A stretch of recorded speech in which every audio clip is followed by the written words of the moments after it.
दोस्तों, अगर आपके पेट में दाएँ जानब दर्द रहता है और ये दर्द हमेशा आपको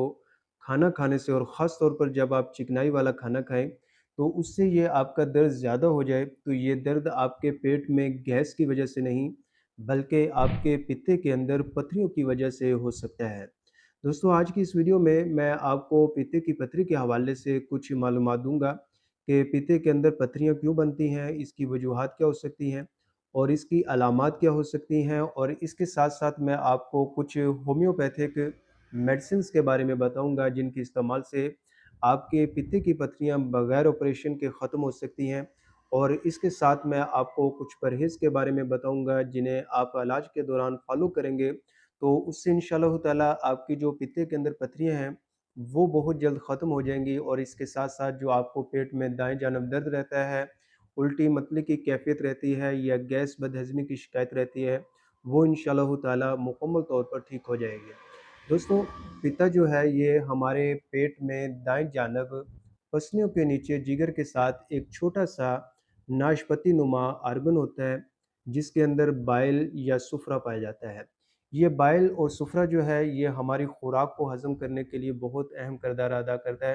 ख़ास तौर पर जब हम कोई चिकनाई वाली ग़िज़ा खाते हैं, तो ये बाइल और सुफ़्रा जो है हमारी उस चिकनाई वाली ग़िज़ा को हज़म करने में बहुत ही मदद करता है। दोस्तों, जब कभी इस सुफ़्रा के अंदर, इस बाइल के अंदर किसी वजह से जो है वो इम्बैलेंस आ जाए और ये सुफ़्रा जो है, ये बाइल जो है, ये गाढ़ा होना शुरू हो जाए, तो इसके अंदर छोटे-छोटे क्रिस्टल्स बन जाते हैं, छोटी-छोटी जो हैं वो पथरियाँ बन जाती हैं, जिन्हें हम पित्ते की पथरियाँ कहते हैं। दोस्तों, अगर हम इसकी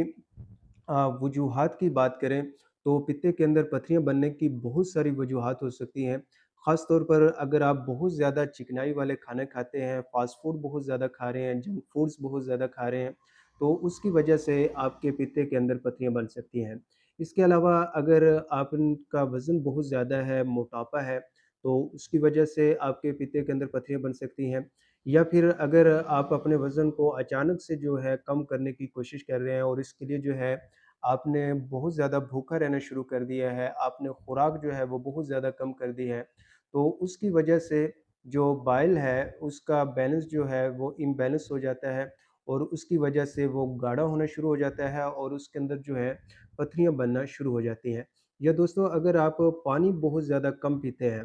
तो उसकी वजह से भी आपके पित्ते के अंदर पथरियाँ बन सकती हैं। या ख़वातीन के अंदर जो पित्ते के अंदर पथरियाँ बनने की जो सबसे बड़ी वजह बनती है कि वो ऐसी ख़वातीन जो कि हमल को रोकने के लिए मेडिसिन्स यूज़ करती हैं, तो उन मेडिसिन्स के इस्तेमाल से भी बाज़ ख़वातीन के अंदर जो है पित्ते के अंदर पथरियाँ बन सकती हैं। या दोस्तों, अगर आपकी फैमिली हिस्ट्री के अंदर पित्ते के अंदर पथरियाँ हैं, तो उसकी वजह से आपके अंदर भी पित्ते के अंदर पथरियाँ बन सकती हैं। दोस्तों, अब हम इसकी अलामात की बात कर लेते हैं।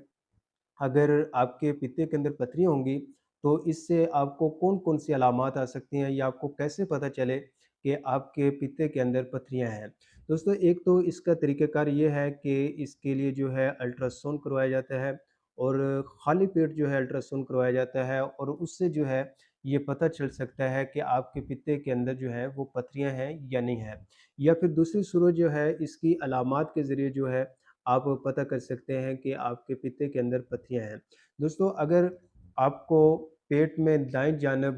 पसलियों के नीचे जो है दर्द रहता है और ये दर्द जो है हमेशा आपको खाना खाने से या जब कभी आप चिकनाई वाला खाना खाएँ, ख़ास तौर पर अगर आप जंक फूड्स, फ़ास्ट फूड्स और इसी तरह बिरयानी वग़ैरह खाएँ, तो उससे ये दर्द जो है आपका ज़्यादा हो जाए, तो ये दर्द जो है आपके पित्ते के अंदर पथरी की सबसे बड़ी अहम अलामत होती है। और दोस्तों, इसके साथ अगर ये दर्द आपको पीछे कमर की तरफ जाए और इसी तरह ये दर्द जो है आपको दाएँ कंधे के अंदर भी महसूस हो, तो ये भी आपके पित्ते के अंदर पथरियों की वजह से हो सकता है। और इसके साथ-साथ अगर आपको उल्टी मतली की कैफ़ियत रहती है, आपको खुराक को हज़म करने में मुश्किल रहती है, बहुत ज़्यादा गैस, बदहज़मी की शिकायत रहती है, तो ये अलामात भी आपके पित्ते के अंदर पथरियों की वजह से हो सकती हैं। और दोस्तों, इसके अलावा अगर बाज़ दफ़ा जो है आपको हल्का बुखार भी जो है वो पित्ते की पथरियों की वजह से हो सकता है। दोस्तों, इसके अगर हम होम्योपैथी का इलाज के बारे में बात करें, तो होम्योपैथी में पित्ते की पथरी के लिए बहुत ही अच्छा इलाज मौजूद है। बहुत सी होम्योपैथिक मेडिसिन्स हैं, जिनको अगर मरीज़ की अलामात के मुताबिक और मर्ज़ की असल वजह को मद्देनज़र रखते हुए मरीज़ को इस्तेमाल करवाई जाएँ, तो उससे जो है पित्ते के अंदर जो पथरियाँ होती हैं, वो मुस्तकिल तौर पर ख़त्म हो जाती हैं और इसके साथ-साथ जो मरीज़ को तकलीफ़ हो रही है, पेट में दाएँ जानब दर्द रहती है, उल्टी मतली की कैफ़ियत रहती है, तो ये अलामात जो हैं वो मरीज़ की बेहतर होना शुरू हो जाती हैं। दोस्तों, आज की इस वीडियो में मैं आपको सिर्फ़ 3 ऐसी होम्योपैथिक मेडिसिन्स के बारे में बताऊँगा, जो कि मैं अक्सर जो है अपने इस क्लिनिक के अंदर बहुत सारे पित्ते की पथरियों के मरीज़ों में यूज़ करवा चुका हूँ और मुझे इन मेडिसिन्स के इस्तेमाल से बहुत अच्छा रिज़ल्ट मिला है। आप भी अगर इन मेडिसिन्स का यूज़ करते हैं, तो उससे इंशाअल्लाह ताला आपके पित्ते के अंदर जो पथरियाँ हैं, वो ख़त्म हो सकती हैं। दोस्तों, इसमें जो पहली मेडिसिन है, वो है चेलिडोनियम।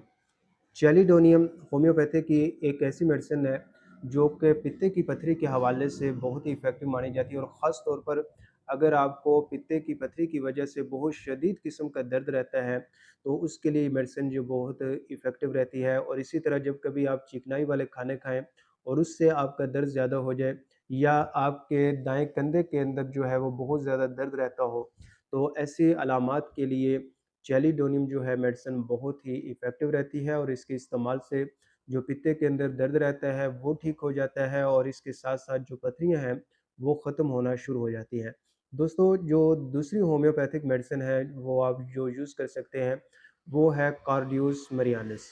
कार्डियोस मरियानिस ये भी एक ऐसी मेडिसिन है जो कि पित्ते के हवाले से बहुत ही इफ़ेक्टिव है। ख़ास तौर पर ये मेडिसिन जो है बाइल का जो गाढ़ापन है उसको ठीक करती है। इसी तरह अगर पित्ते की पथरियों ने जो है आपकी बाइल डक्ट को ब्लॉक कर दिया है और उसकी वजह से आपको बहुत ज़्यादा दर्द रहता है, तो उसके लिए कार्डियोस मरियानिस मेडिसिन जो है वो बहुत अच्छा काम करती है। और दोस्तों, ये मेडिसिन ना सिर्फ जो है पित्ते की पथरियों के दर्द को ठीक करती है, पित्ते की पथरियों को ख़त्म करती है, बल्कि इन पथरियों को दोबारा बनने से भी रोकती है। दोस्तों, जो तीसरी मेडिसिन है वो बहुत ही इफ़ेक्टिव है और पित्ते की पथरी के हवाले से जो है होम्योपैथी की बहुत ही मशहूर मेडिसिन मानी जाती है। उस होम्योपैथिक मेडिसिन का नाम है कुलेस्ट्रीनम। कुलेस्ट्रीनम मेडिसिन जो है दोस्तों, ये जो है बहुत ही इफ़ेक्टिव मानी जाती है। अगर पित्ते के अंदर पथरियाँ हैं और उस वजह से दर्द रहता है या उसकी वजह से आपको ग़िज़ा को हज़म करने के अंदर मुश्किल रहती है, तो उसके लिए कुलेस्ट्रीनम मेडिसिन के इस्तेमाल से पित्ते की जो पथरियाँ हैं वो आहिस्ता-आहिस्ता जो है ख़त्म हो जाती हैं और इसी तरह जो बाइल का फ़्लो है वो बेहतर होना शुरू हो जाता है। दोस्तों, इन मेडिसिन को इस्तेमाल करने का जो तरीक़ाकार है, इन मेडिसिन को इस्तेमाल आपने जो करना है, इन 2 पहली जो मेडिसिन है,